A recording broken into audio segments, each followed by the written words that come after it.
প্রিয় মৎস্য খামারে ভাই বন্ধুগণ, আসসালামু আলাইকুম। তো আশা করি সকলে ভালো এবং কি সুস্থ আছেন। তো বরাবরের মতো আপনাদের মাঝে আবার একটি নতুন ভিডিও নিয়ে হাজির হলাম। তো আপনারা ভিডিও স্ক্রিনে যে মাছগুলো লক্ষ্য করতে পারছেন, এগুলো লগে অরিজিনাল ভিয়েতনামি কই মাছের পোনা।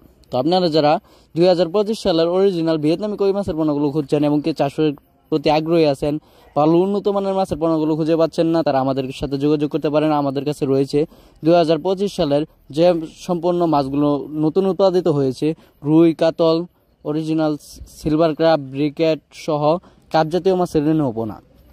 তো অবশ্যই ভালো উন্নত মানের মাছগুলো আপনারা যাচাই বাছাই করে সংগ্রহ করবেন, কারণ ভালো উন্নত মানের মাছগুলো যদি আপনারা সঠিকভাবে ক্রয় না করে আপনারা যদি চাষ করেন, তাহলে দেখা গেল ব্যবসাতে অনেক লস হয়ে থাকে।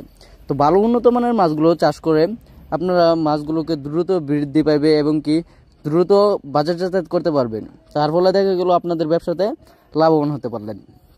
তো আপনারা এই কই মাছগুলোকে পুকুরে কিভাবে চাষ করবেন, আজকে তা নিয়ে বিস্তারিত আলোচনা হবে। তো আপনারা এই কই মাছটিকে পুকুরে, যারা পুরাতন পুকুরে চাষ করতে চান, তারা অবশ্যই পুকুরটা সেচে পুকুরের তলস্থলে আপনার রোদ আর আলু লাগাতে হবে। তারপর আপনার যে কাজটা করতে হবে, পুকুরের যত ময়লা আবর্জনা রয়েছে সবগুলো পরিষ্কার করে নিতে হবে এবং কি পুকুরে চুন, সার আরও বিভিন্ন ধরনের মেডিসিন রয়েছে তা প্রয়োগ করতে হবে।